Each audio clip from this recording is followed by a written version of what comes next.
Hi, y'all.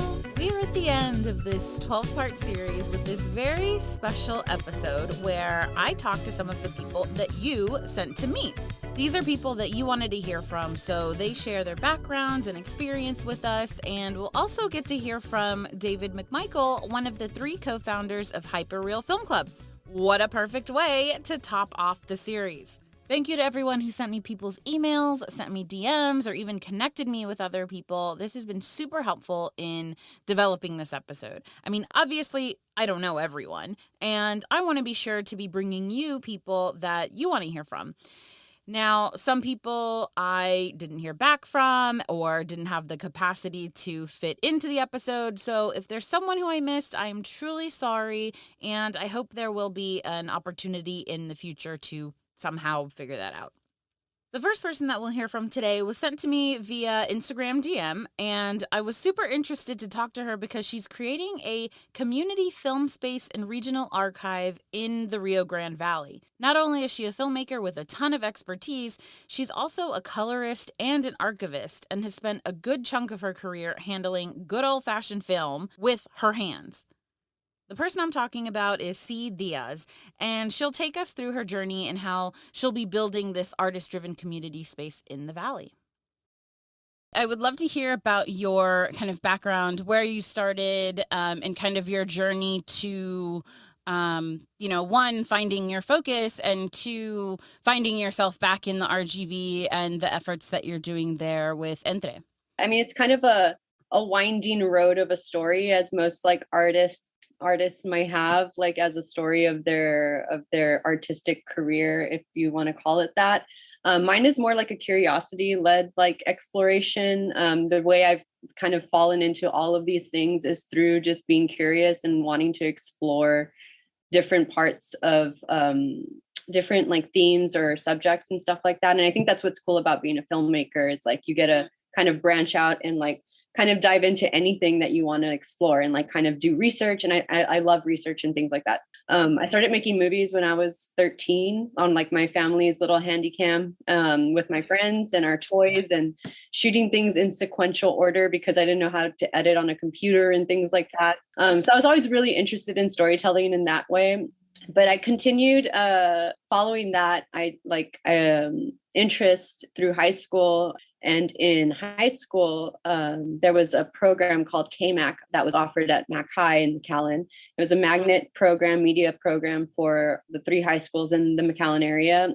We managed all like the homeroom newscasts that would be shown in our classrooms and stuff like that. So I learned how to edit. I learned how to shoot. I learned how to produce. We would shoot the football game. So I learned how to like TD in a black box and switch from cameras. And so I was very like much like involved in like production. And I got a lot of my background of filmmaking and production and kind of organizational methods through that program. No one really like kind of nurtured the artistic sense of where I was kind of playing with my ideas and stuff like that. I would make like video art and not know it was video art, sort of thing. And no one was really telling me what it was. I was just doing it and trying to get it shown on the TV at school and stuff like that. So I just like I fell in love with editing and like kind of montage and figuring out like how to create a story or a series of images through just putting them together and playing with the color and stuff. I didn't know anything about color correction or anything like that at that time.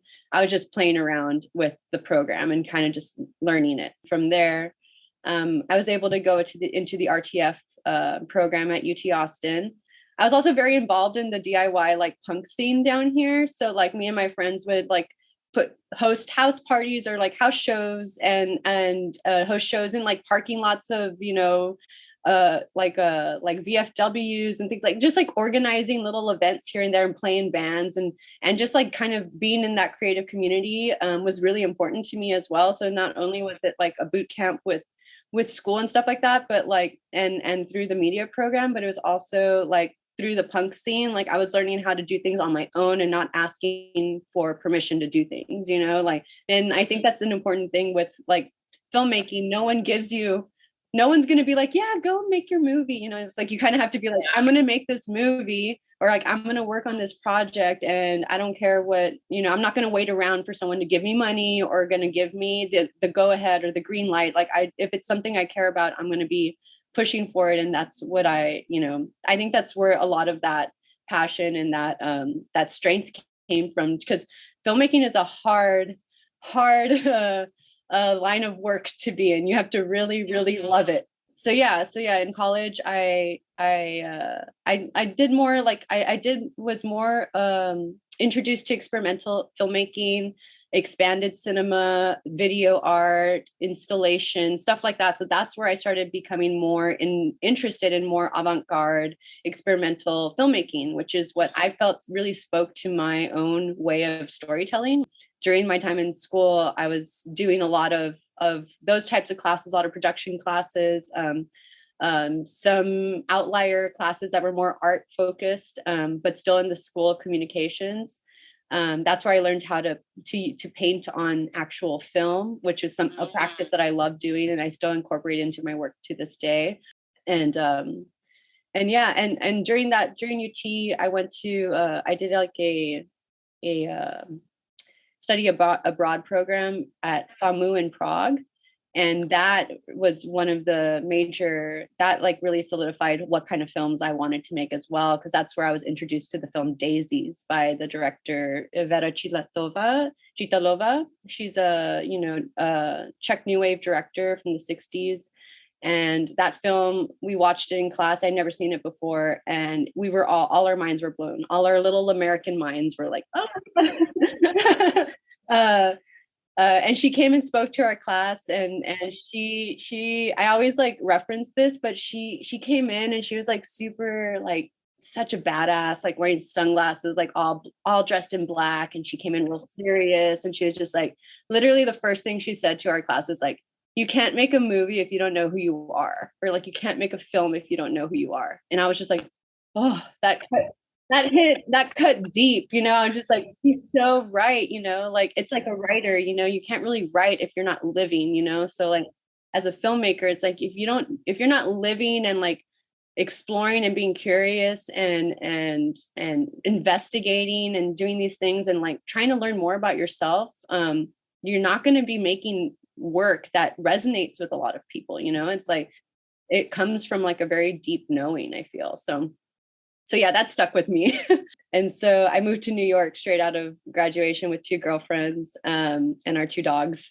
And we all moved into this apartment in Brooklyn. And I went without a job or anything in mind. We were just moved in the dead of winter, had never seen snow before. It was just a huge culture like shock.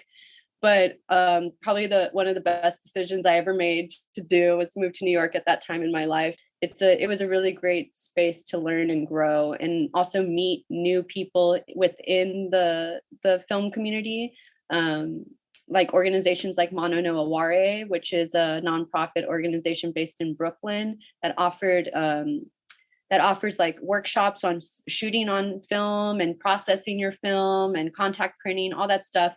I ended up taking another direct animation workshop with the founder, Steve Kosman, and I got back into painting on film and handling film again, because I had gone fully back to like digital cameras and stuff, and I had like my little camcorder that I could carry with me. But I was like, I miss film, like I want to get back into it. So I took a class with him and made a film, and then I got really into it. And then that's when I was like, okay, I'm just going to focus on my work being fully on celluloid. And they were really wonderful organization. Like at the time, they were very small, just starting out. Now it's like a full on, they have a film lab, they have a scanner. They're like a really established nonprofit, and they have a festival every year for expanded cinema pieces. And they're just really awesome in advocating for arts and artists and film and just the knowledge of film and sharing that knowledge. And then yeah, I just like was kind of over New York. I never got used to the winters. I was always unprepared for winters in New York, even though I lived there for 5 years. So I was kind of exploring like other options, still within the industry, but I really wanted to focus with film, like celluloid. So I was doing research, and I stumbled across AMIA, which is the Association of Moving Image Archivists. It's a large global organization. And their website's amazing. They have a whole like list of resources and vendors that they represent and work with or that are part of the community. And so I literally just went down the list of those places, looked them all up and saw like what they were doing. And I was like, I just want to like handle film. There was a place in Brooklyn that was doing digitizing of film to digital. And I went to drop off some film there at one point. And I was like, how do I get this job? Like, I want that job. And so I talked to them. They didn't have any openings, but I just literally sent out hundreds of emails like to rent, like people all over, like who were doing cool stuff like in that realm of film scanning and stuff like that. And then I got an email from someone in LA. The owner of this company that's no longer around called Cinelicious. They were a boutique post house, and the owner liked my work and was just like, have you ever considered being a colorist? Like, like, have you thought about that? I'm like, I don't even know what that is, like, and so we ended up meeting up in New York, and we hit it off. Like, we just kind of had like an informal lunch, and they offered me a job. And I moved out to LA a few months later and started working at the company as like kind of a color assist slash I was just doing everything. I was doing a lot of stuff. We scanned. We were working on major like film restorations, and so we would scan like old film and recolor, remaster it, and clean up any dirt and dust digitally. Repiece it together, get the audio restored and stuff like that, and marry it all back together. We did a big Western series called Death Valley Days. It's all black and white Westerns from the 50s and 60s. So we did the whole series. So I was like always in and out of the vaults, picking up films and cleaning them, running them through the scanner. I learned how to operate the scanners in different formats and do all of that. We'd also do like new stuff too, like Beyonce shot Lemonade all on 35 anamorphic. So we got to scan that, and that was really cool to see come through. Yeah. So I learned a lot. Like the senior colorist there, Lynette Dunsing, she's amazing. She actually colored the Nirvana "Smells Like Teen Spirit" video, and so I would just like I never like seen how a colorist worked before, but she's like I owe so much to her. She was like a wonderful mentor, and like just it's hard to find people who are just open to telling you about their path or like just like what they're doing. Like, in the industry, it feels like you have to earn your stripes and stuff like that. And like to a certain point you do have to like try out every role, see what you fit best in, like what is conducive to your own skill set or like what you want to explore. If you want to be on set, if you want to be on post, like there's all these different facets. So yeah, I do like recommend, people like trying things out, but it's rare, like, when people are just like really like open and generous with their knowledge and information. Like that's what I experienced moving to Los Angeles and like finding and being in that space. Like I asked so many questions. I was just asking questions all the time, and they would never like just say like, oh, look it up yourself or whatever. Like, oh, you need to learn this on your own. They always would help, like always would lead me in the direction that I needed to be led. And I would do my own research after that. So, I was like, you need to just tell me once and then I will take it from there.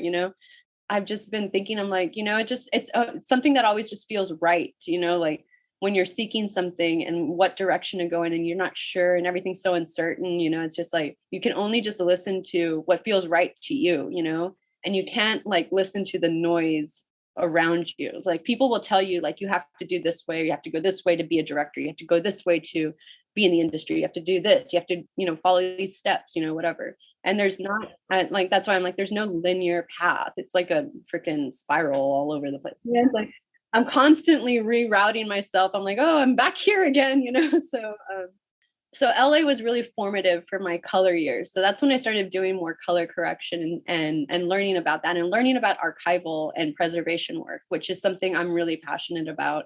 And I didn't realize why I was so interested in it. I've always been interested in home movies, watching home movies, looking at old photographs from my family's like archives and stuff, and like hearing old stories, like stuff like, like just history and like, place and culture and people and land.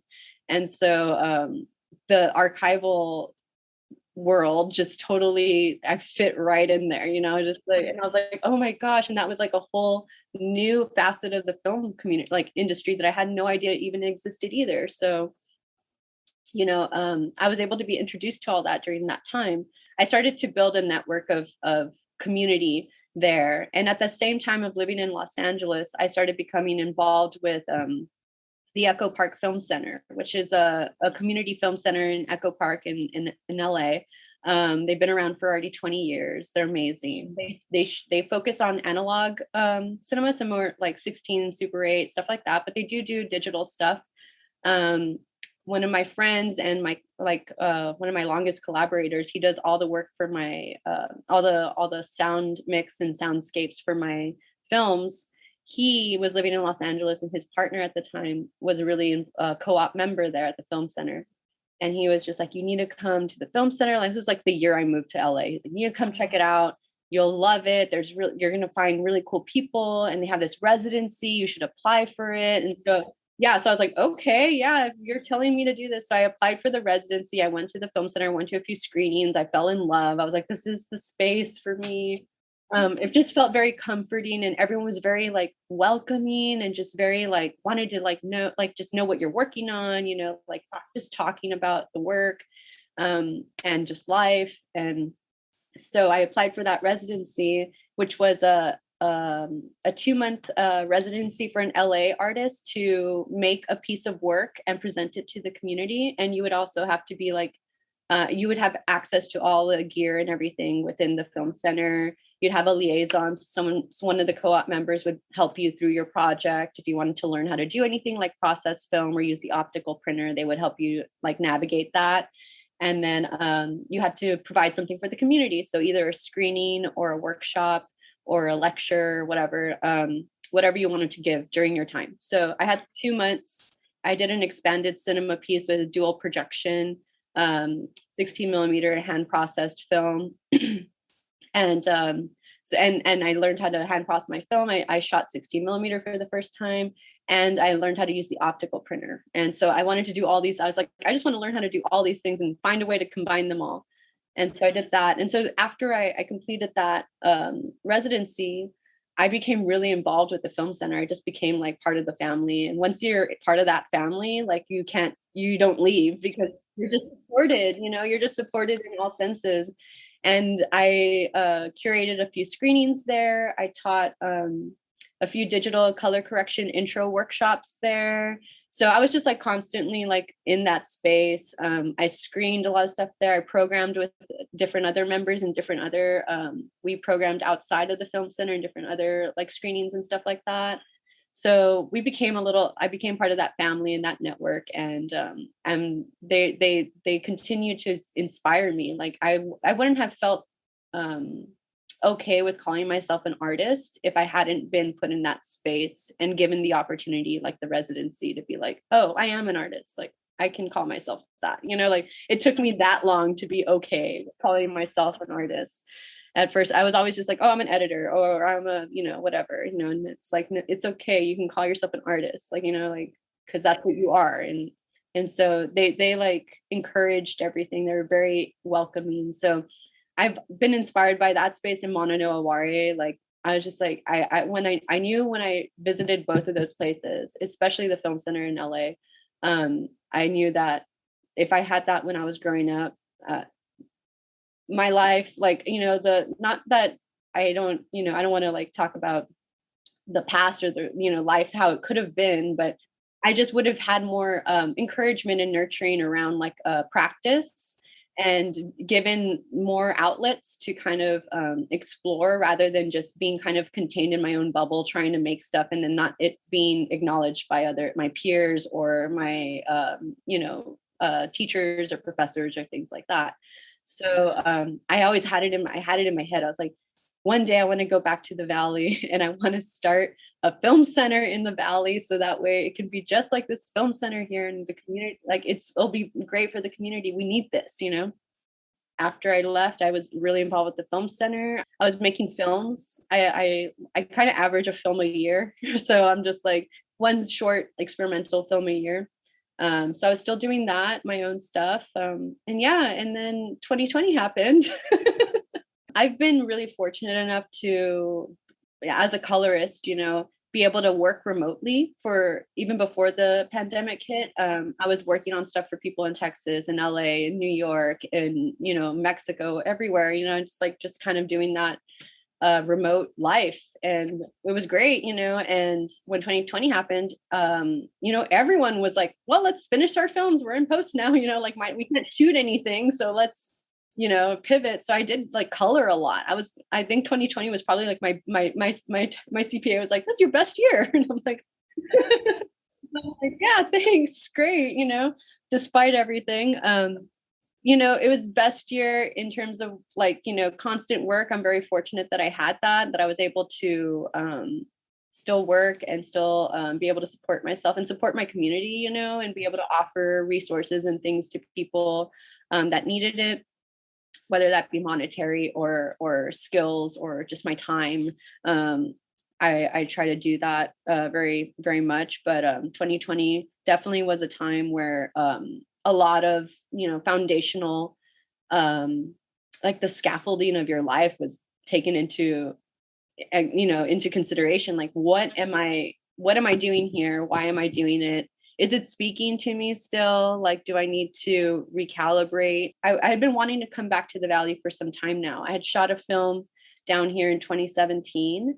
And I feel like a really strong connection to the land itself down here. I'm a pretty spiritual person. So like, I feel very like, I pick up on a lot of energies and like people and situations, like, so I have very synchronistic ways of living my life. So when I was down here, I like mobilized a lot of people who didn't really know one another to come and shoot a film on 16 millimeter. No one had a shot film before. Only my DP was the only one that, everyone else was from the Valley. She was from San Antonio. We met at film school. And she like also hadn't really shot 16 millimeter on her own before. She had loaded for sets and stuff like that. But I was like, I trust you, you know what you're doing. And she did it. She did a beautiful job. And we had a great team, but everyone was just super like grassroots, about this film. And I just felt like a really good like energy and presence from the people around me at that time. And I was just like, I wish I could come back and do what I'm doing in California, here. And for a long time I'd been talking about it and just like, oh, it's just a dream, like I have to be in California to do what I'm doing, or I have to be in these bigger cities, and so it's just like a lot of things were coming up that were just like being like, it was like the universe being like, and here's another door, and here's another door opening up for you to go back home, like it's ready, it's time. And so yeah, I just like made the decision at like around October or so of 2020, September, October. I was like, I think I'm just gonna, pack up all my stuff, put it in storage back in the Valley and go home and see what the next move is, because I'm doing what I'm doing here remotely. I can do it remotely over there and be with my family who I haven't lived around for like 15 years, and be able to, save money because I don't have to pay $2,000 in rent every month for my apartment. So it's just like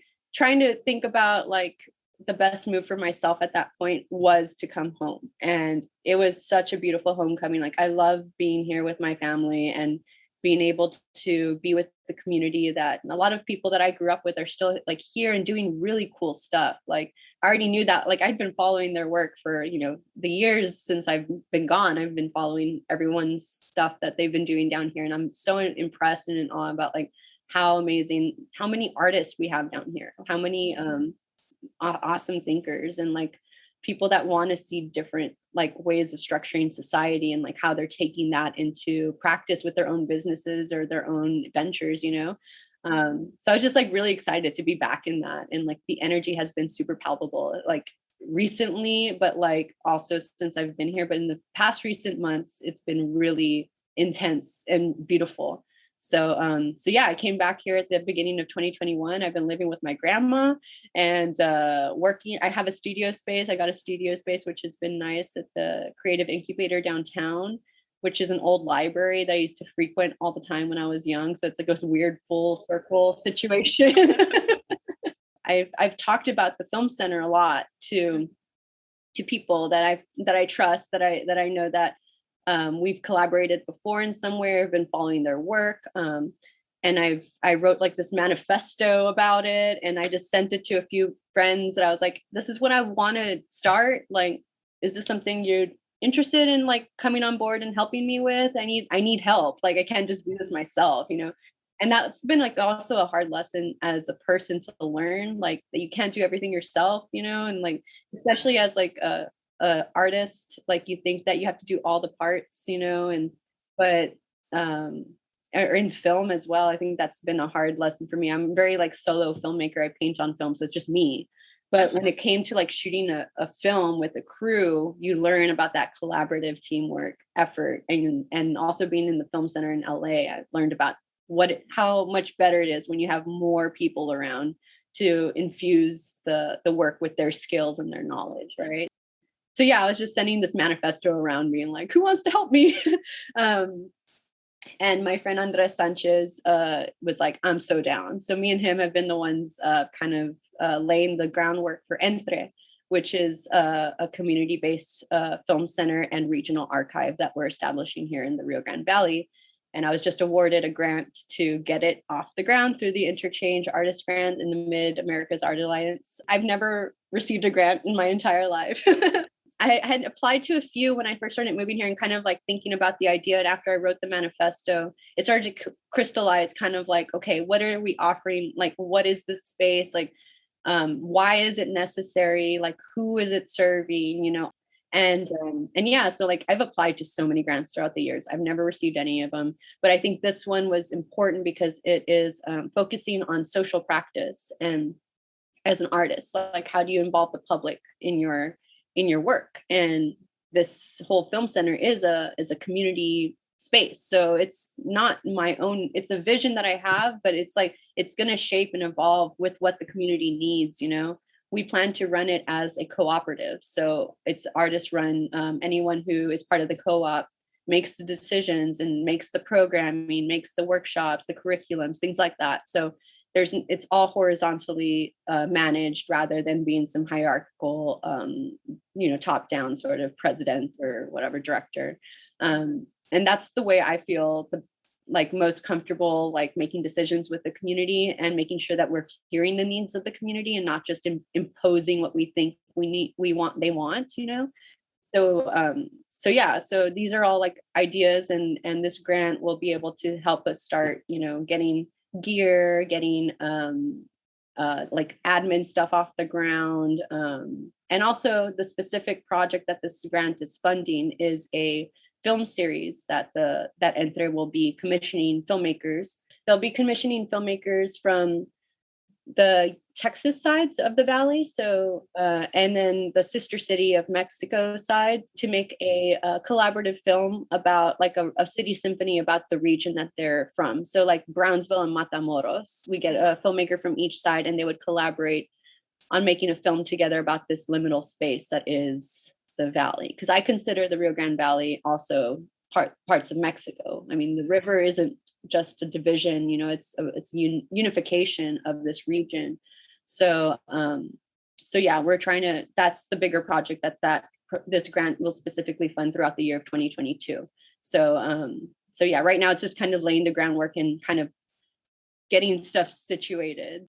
What are you kind of excited about in the Valley, you know, aside from what you're creating and based off of all of the people that you've been following over the years and kind of seeing that trajectory? What are you excited about, and where do you see filmmaking out of the Valley kind of going? Wow, I'm excited about a lot of things about the Valley.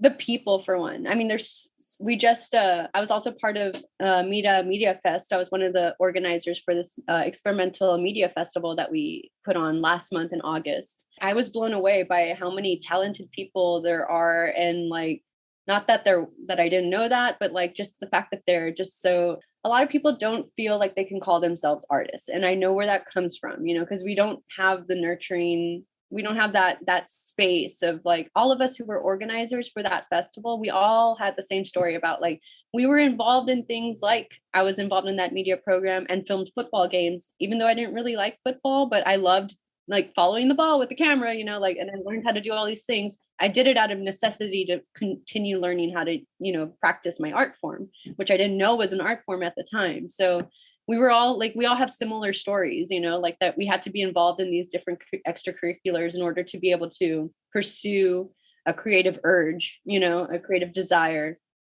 And we didn't know that what it was until we left and we're like, oh, or that we got older and went to college and we're like, oh, or you know, someone showed us something like, oh, that's what I've been doing this whole time, you know.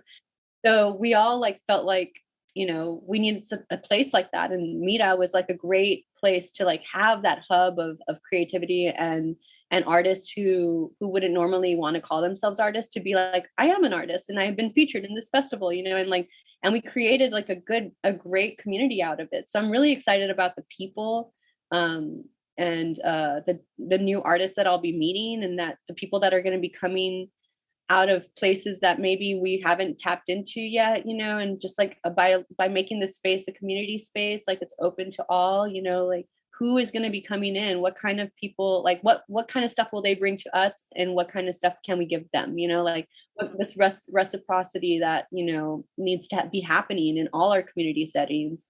And that's another thing I'm really excited about too. Like I mentioned, a lot of people down here are starting to do business differently and starting to do community engagement differently. You know, there's a lot of like mutual aid efforts. There's a lot of like you know, just like ways of sharing our knowledge and our talents and our skills that aren't being exploitive, you know. So, and I think that's like a very I operate from my own business standpoint as a colorist and as a filmmaker. I operate in a very like anti-capitalist like way, and I try, and you know, we all live under the system, and that's just the fact of it. But there are ways to be conscious of how you're engaging with your clientele, with the people that you're serving, the people that are coming to you.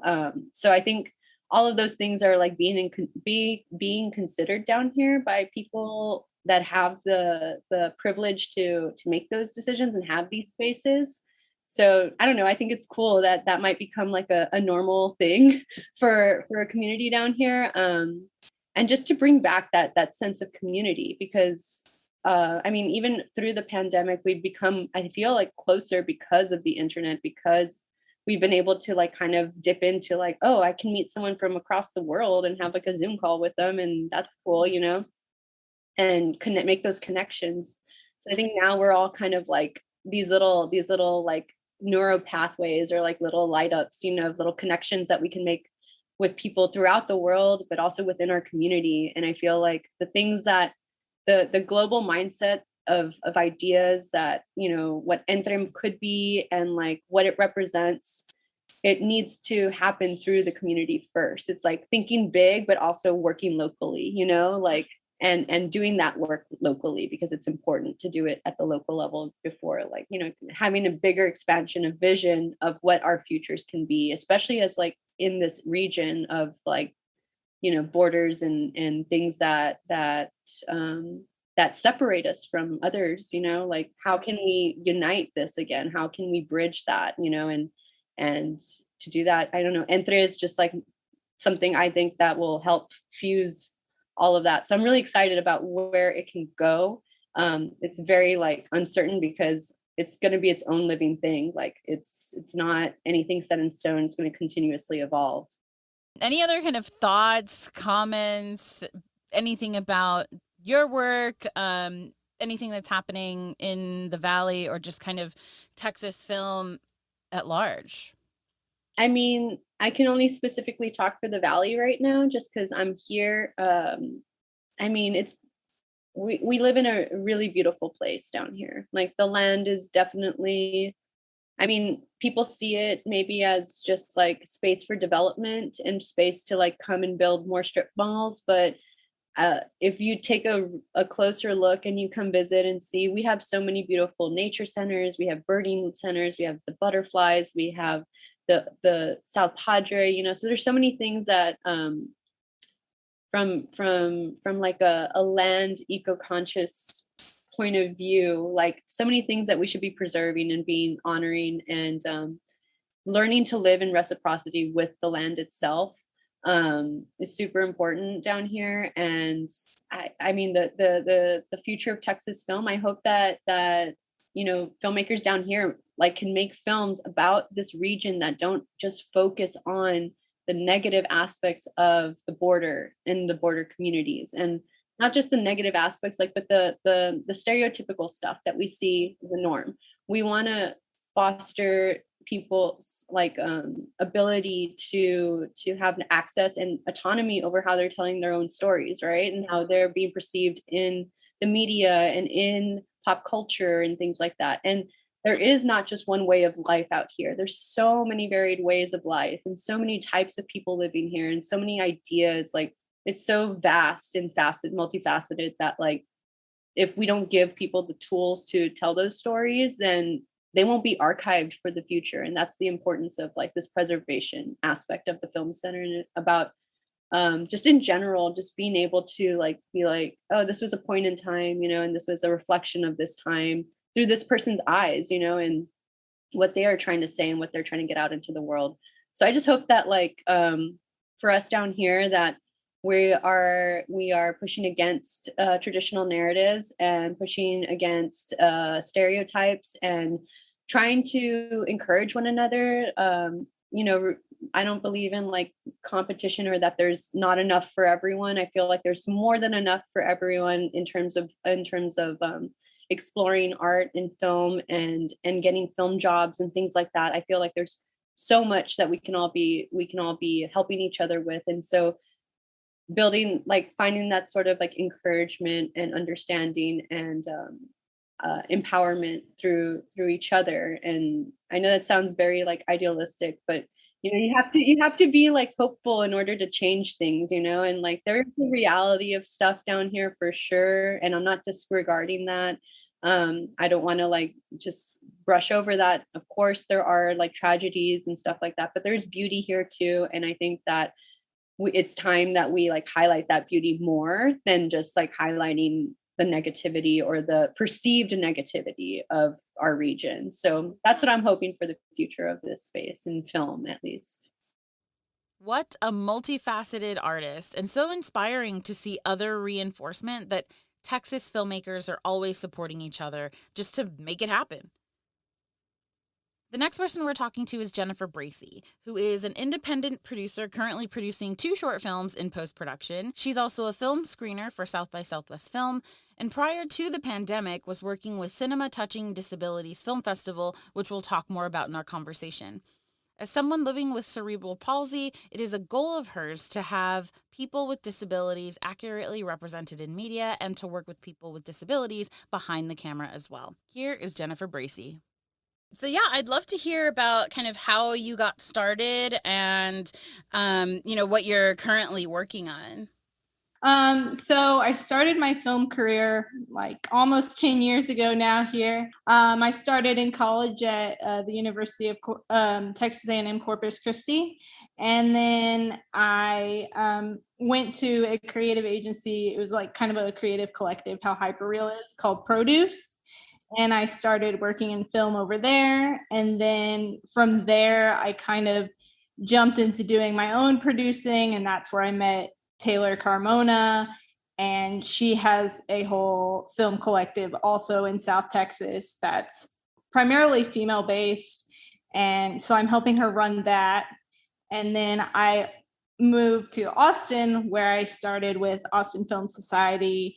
Then I got involved with the Austin School of Film, and I met Faiza, and so I've met several collaborators through Austin School of Film and AFS, and it's just been a great journey. You know, it's been really interesting. I'm currently working on 2 independent film projects that are both narrative short films, and they've both been happening simultaneously during the pandemic, which has been wild.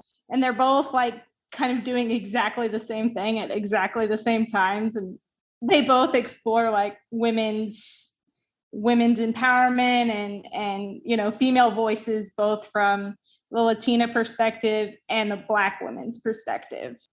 But, because of the pandemic, I've been working on both of these short films for over 2 years. Oh my gosh. So yeah. And we've had to keep our crews and make sure everyone stays happy and healthy. And it's been crazy, but you just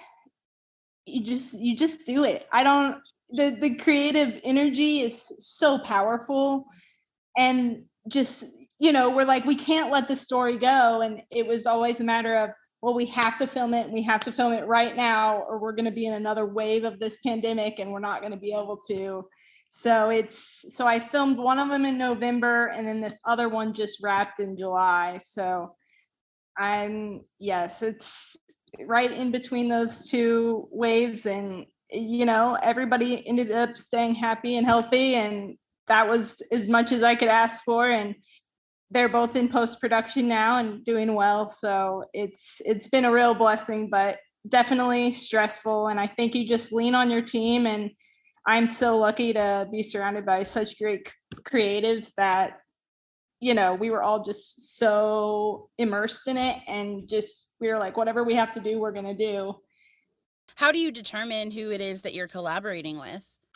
Well, I'm still kind of trying to finesse that. It's been several years, and I've learned different things with different directors, and I feel like I gravitate towards short film, but that's not to say that I don't want to work on features. It's just that features tend to have a longer lasting, whole production timeline. I say that as I'm like 2 years into some short, so I'm growing into it, but I think I'm probably ready to tackle a feature now. I have done pre-production for one feature, but I didn't continue throughout the whole process. And I think that that's something that I really like to do, is be there from pre-production through post-production. So that's also why I like short films, because I need to see the whole process through.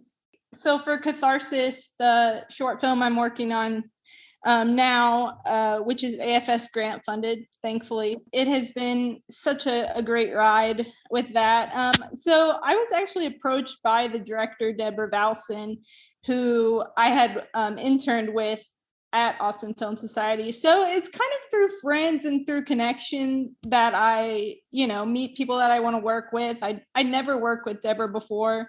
So I was just like, I want to try something new and really, see where this can go. And her story is just so compelling. So I was on board almost immediately. I was just had to tell this story. And I think the same goes for Taylor Carmona in the Corpus and South Texas area, is that her stories are so absolutely breathtaking, and you just get so immersed immediately. And it's just, she is such a visionary. And I think that's also something that I look for, is, the strength and willingness to continue through tough times and really make it through a whole production process. I think that's something that a lot of people don't take into consideration, is like the amount of time and effort it takes and the hours that it takes.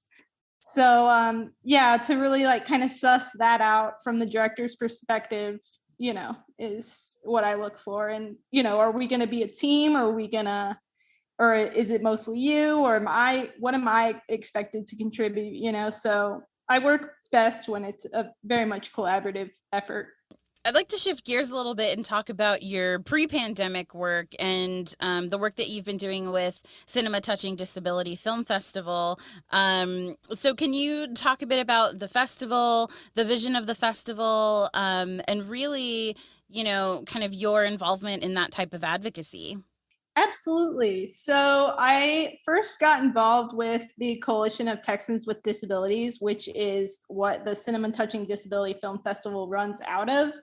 I first became involved in that when I was interning at AFS. I found out about Cinema Touching Disability Film Festival, and I started as a screener for 2 seasons, I believe. And then they were kind of like, we need someone to help.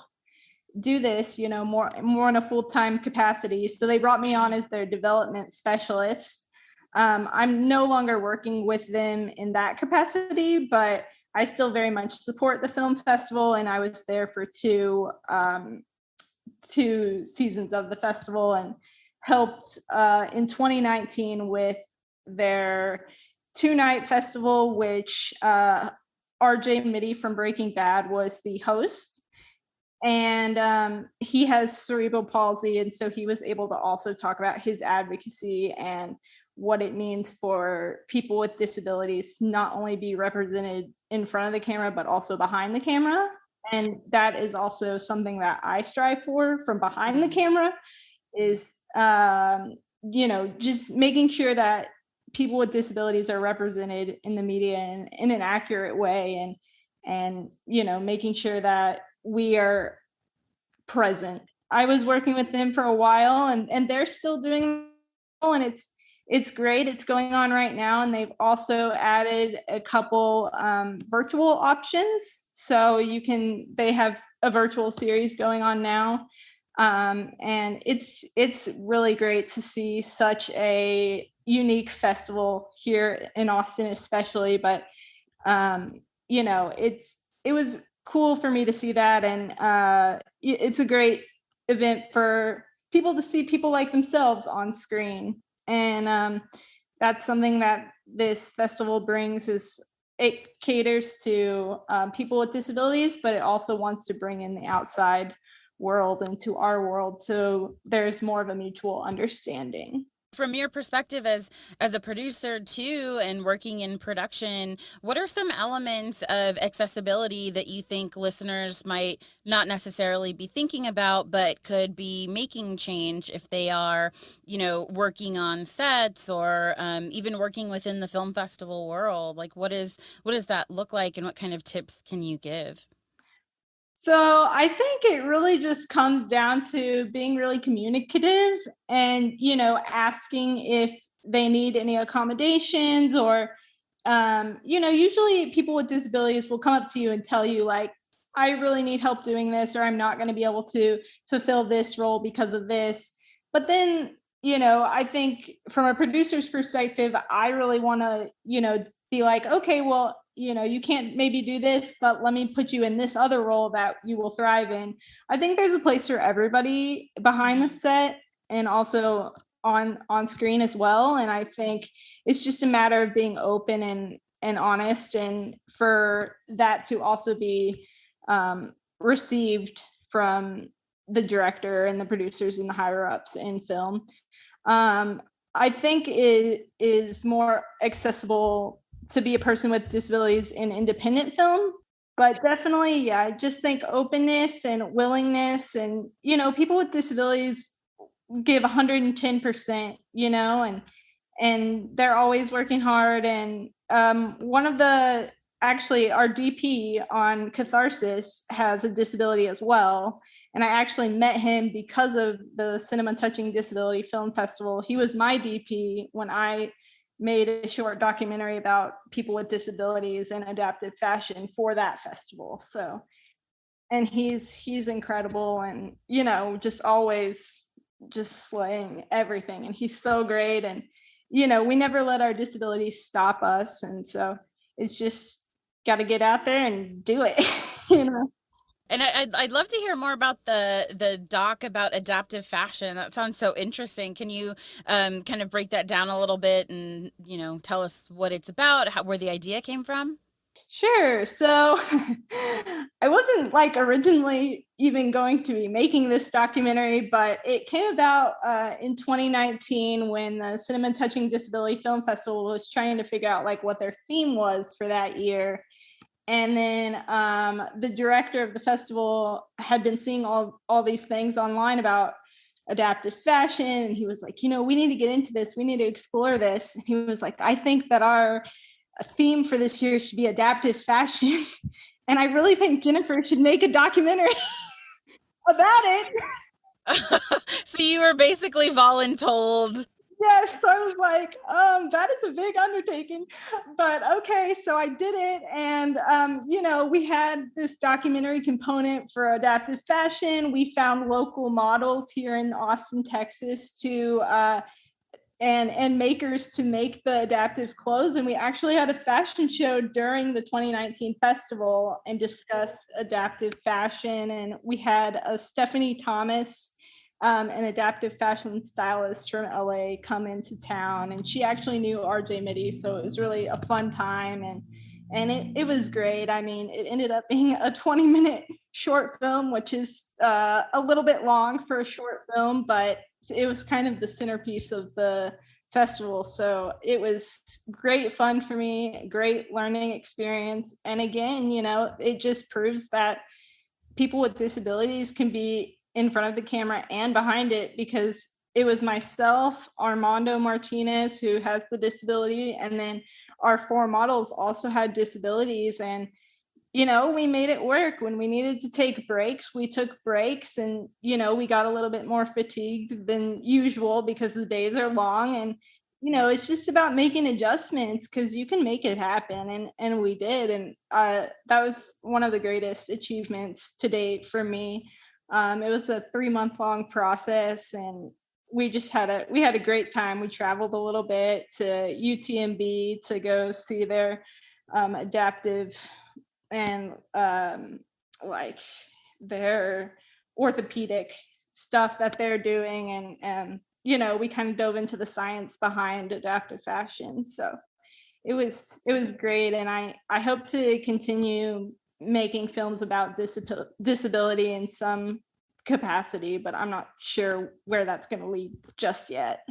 I think that's what's so interesting about it, is you never know like who's out there. And then once you make something, people just come out of the woodwork and they're willing to help. They want to be a part of it. And there's a huge disability community here. And I just love to see it more in film here. And I think that's one of mine and Armando's goals, is to just show that we can do it and keep pushing boundaries. You got to do what you got to do. And it's all about just finding the people who are willing to work with you. And, lucky for me, like myself and my crews are willing to go that mile to find those people. And, Texas is so good about that. The community is so receptive to creativity, and especially here in Austin. I mean, you mentioned you're making a film and people are like, awesome, what can I do? And I just think, pushing diverse voices to the forefront is really, really where we need to go. And,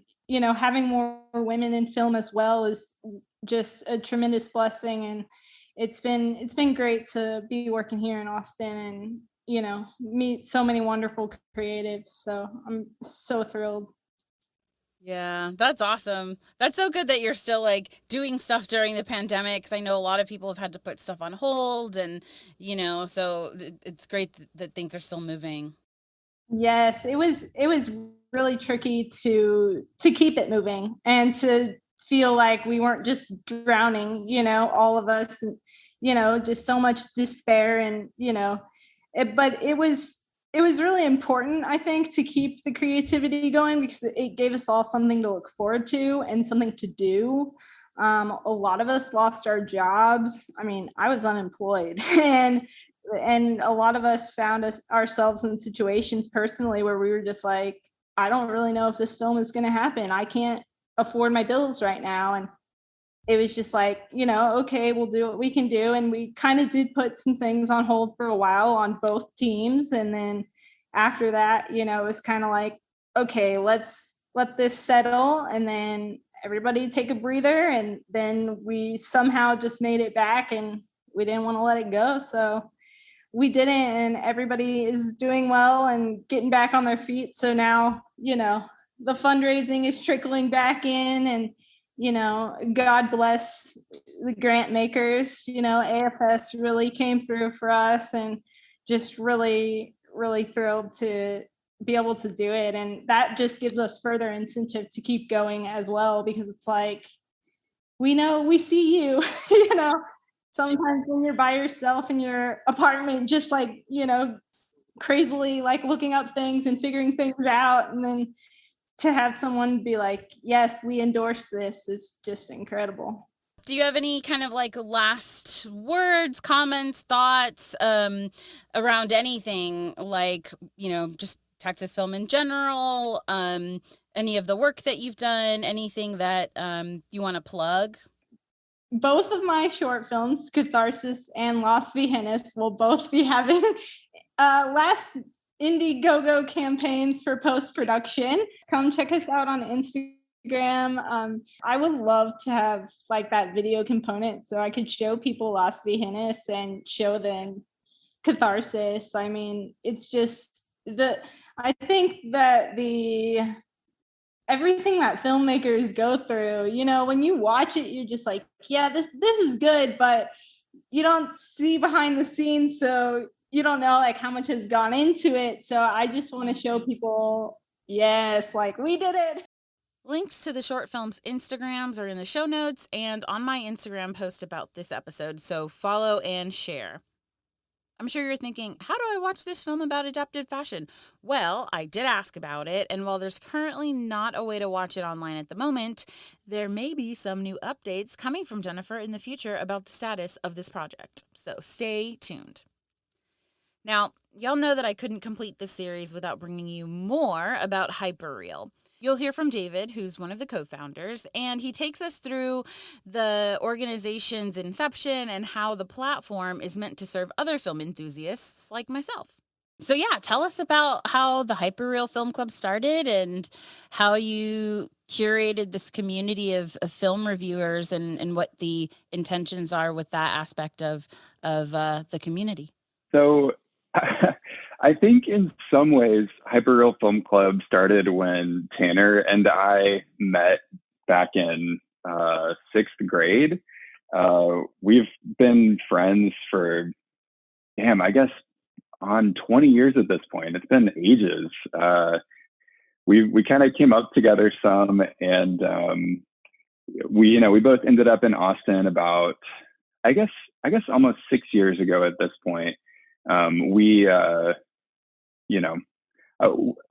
was listening to your episode last week, and was the episode on movie stores and kind of curatorial exhibitions and things. And it was fun listening to that because Tanner and I used to do exactly the same thing, especially all through high school. There was a video store called Box Office, and we would just go and roam the aisles. And there was a while when we started, wanting to like get into more of the depths of cinema, that we would just wander the aisles and look for anything that had a film festival laurel on it. And that's, before the internet and before we could research things like that. That was like one of the ways that we would look and find movies that, we anticipated would have, a little bit of weirdness to them, or something that was, goes a little bit further than like the Hollywood stuff, which of course we also loved. I remember one night we went to Walmart and bought the whole like box set of Tremors and watched the whole Tremors series in one night.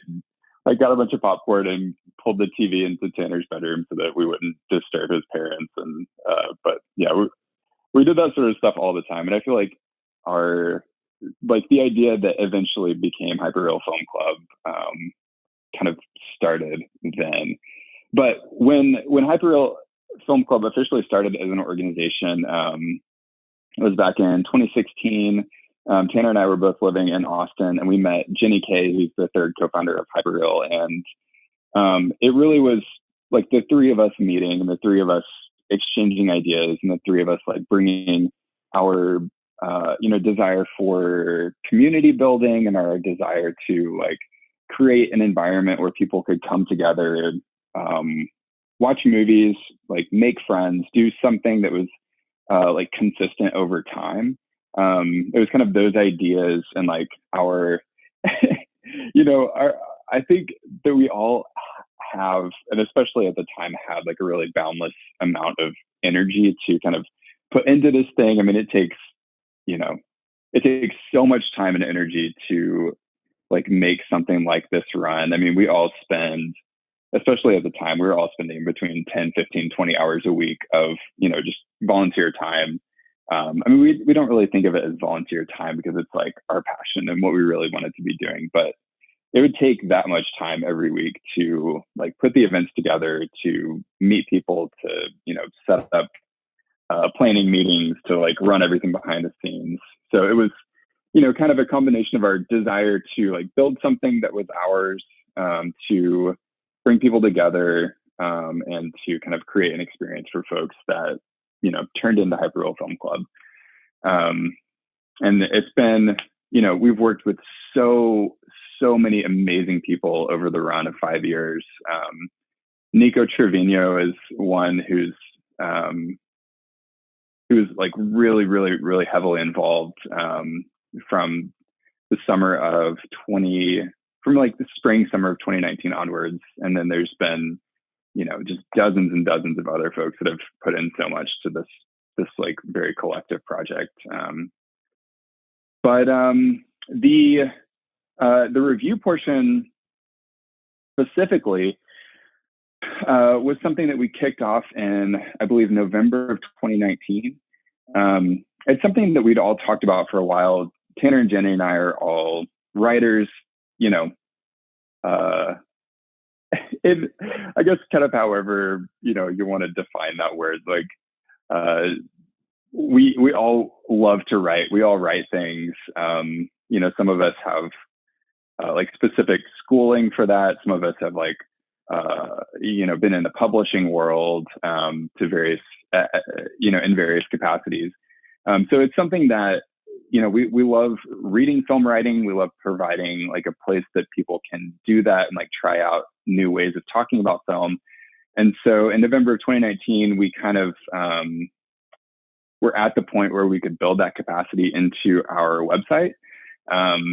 And basically we kind of like, just let it be known, like on Instagram and through emails that we would send out and through our events, that we were starting up a community platform for film writing. And, from that start back in 2019 until the present, we've worked with about 60 writers. I think we have probably around like 300 articles published on our site right now.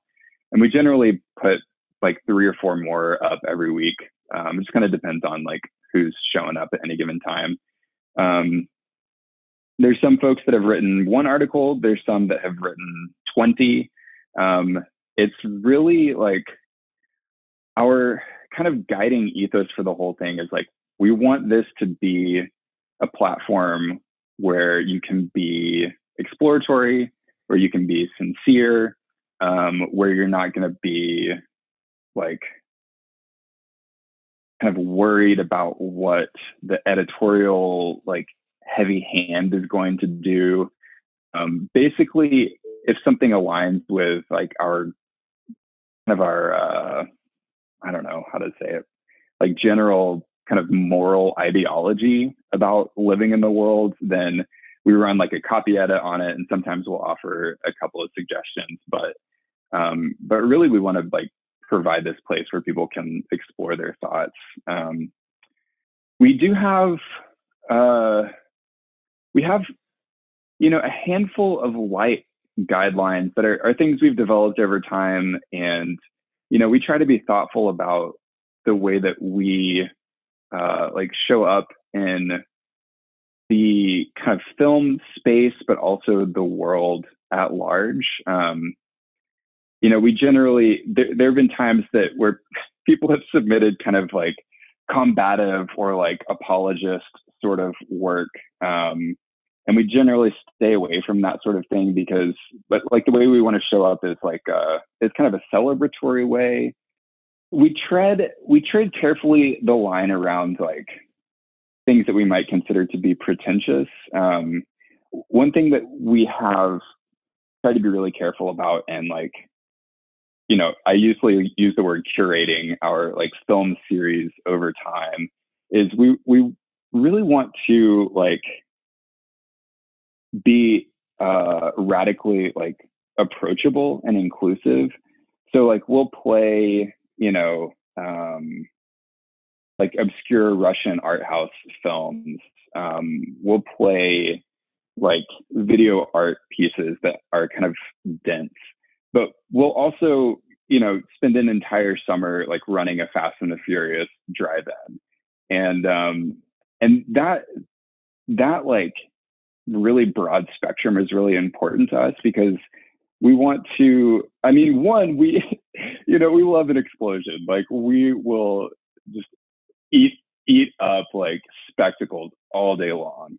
But I also think that is like, it's an entry point for someone who hasn't like been around film that much and like might want to get into it some.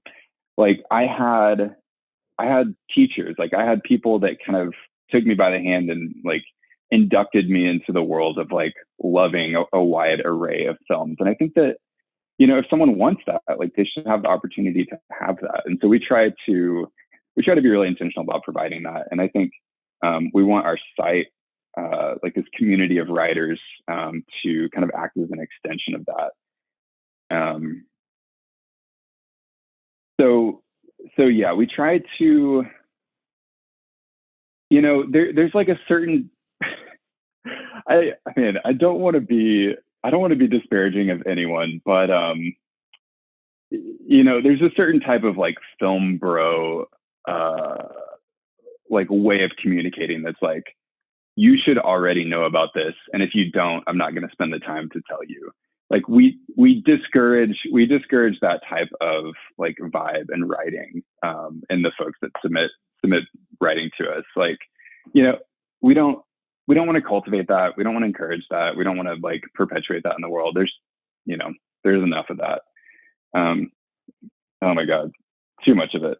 Like we certainly have some writing that is like roasting movies, but we're really careful about like doing that in a way that's like, we love, so like a couple of years ago we did like we published like 7 pieces on the movie Cats, like the one with Idris Elba, and like that was like such a like acid nightmare, but also such a joy. We fucking loved that movie, and it was also like such an atrocity. And so it was fun, it was fun to have like 7 different people kind of like roast it in different ways, but also be like, we also loved this. I think the ethos of, yeah, do whatever you want. I think that when I sign off on all of my episodes, I'm like, thanks for letting me do whatever I want. And it's true. I feel like I have that kind of freedom. And I guess, I think it'd be cool to talk a bit about the podcast and where the idea came from and how it kind of happened, from y'all's side, because we really haven't seen Hyperreal, yet on the show. So I think that'd be cool. So yeah, you want to talk a little bit about that, where the idea came from, how it all went down? We started imagining kind of like our own tiny little podcast network during the pandemic summer. We were kind of, hunting around for a way that we could continue to create programming that we felt like was going to be meaningful and like inventive and like kind of expose folks to new things. And we teamed up with Graham Cumberbatch, who we've worked with a lot over the years. And he created this really incredible, like virtual programming series, combined with like writing elements, combined with a podcast. It was this really cool, like multimedia series that he put together. And this, the whole series was called Black is Not a Genre. And it was kind of centered around the idea that in a lot of like mainstream thinking and outlets and things, like Black films will be kind of pigeonholed as their own genre. And so what Graham did was like really explode that notion. And each week for 8 weeks, he talked about Black films in different genres. And it was really incredible. He had a ton of amazing guests on to like talk about each of these films. getting to work with him on that. And then after that, we worked with this woman, Emily Basma, and she did a series focusing on Arab films. It was really incredible. And then we worked with Nico Trevino, who I mentioned earlier, and he did a series he called Cinema Latin Experience. He explored a lot of really incredible films as well. But so that was kind of our first foray into podcasting, and each of those was a limited series. And we just felt like it's such a, I don't know, it's like such a cool way to like accompany our like the way that we want to program films. It was like, an additional way to talk about films, like have really deep conversations with very knowledgeable people, and also like share share like kind of joy and enthusiasm and a lot of feelings.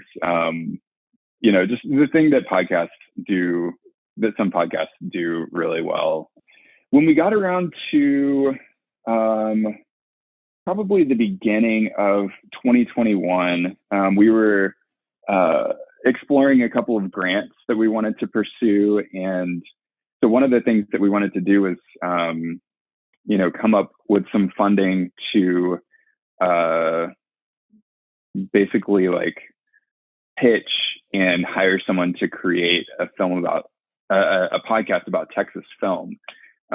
We felt like there's just so much to explore, so many rich stories to tell, such a like unique culture of film in this state, and like such a unique stamp on the films that come out of Texas. And so, I mean, not to break the eighth wall here, but we put together this really loose pitch that was basically just like, we got this amount of money, like we want to kind of open this up and see what people want to tell us. And then Samantha Ray Lopez, the host of this podcast, submitted a truly incredible and so thoughtful and very developed pitch, which has now turned into this podcast. It's such a joy. All right, we've made it to the end together. I am so grateful for this experience and the willingness from all of our guests to share their expertise. I've shared some personal stories. You got to hear from some badass artists, some women who are making a difference, and then you got to learn about academia and film commissions and youth programs. Just so much to cover in so little time. This is by no means an exhaustive collection of all of the film-related voices in Texas. Honestly, we are just scratching the surface. There's so much more out there and so many more people with interesting stories and so much talent.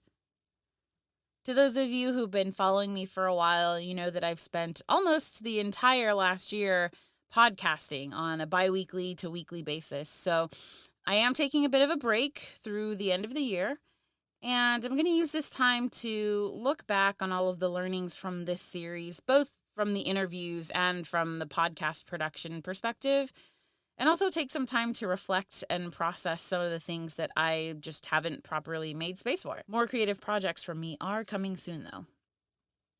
I'm always happy to have these conversations online, so you know how to reach me.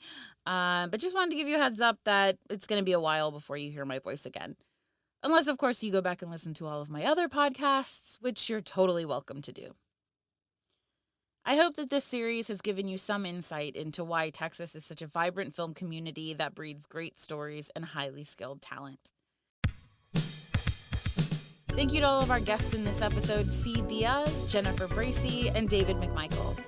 And another major thank you to everyone else who has contributed to the show, especially my team, Laura Rivero, the editor, who has been so easy to work with and a true collaborator, and Chloe Carcamo, who jumped in after the series had already started to keep me organized, and she helped put together promotional assets, all kinds of stuff. Thanks, Chloe, for truly having my back. And thank you for spending your summer with me to listen to the complete series of Hyperreal Film Club presents Texas Film in Focus. This would be the time where I tell you to stay tuned, but instead, I'd like to ask that if you know anyone who would be interested in this topic, to please share this with them. Shoot them a text with the link and say, hey, I like the show and I think you might too. Oh, and also rate the show on Apple Podcasts. It'll help get more ears on it.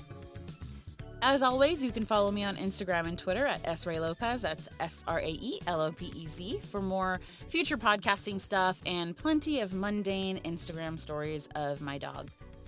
Follow Hyperreal Film Club on Instagram at Hyperreal Film Club or at the website hyperrealfilm.club for upcoming events, ways to contribute to the Hyperreal community, and more podcast series. Texas Film in Focus was produced and hosted by me, Samantha Ray Lopez. Our editor/sound designer was Laura Rivero, and our podcast admin assistant was Chloe Carcamo. Special thank you to Hyperreal Film Club for trusting in me to take on this project, and the Texas Commission on the Arts for their financial support.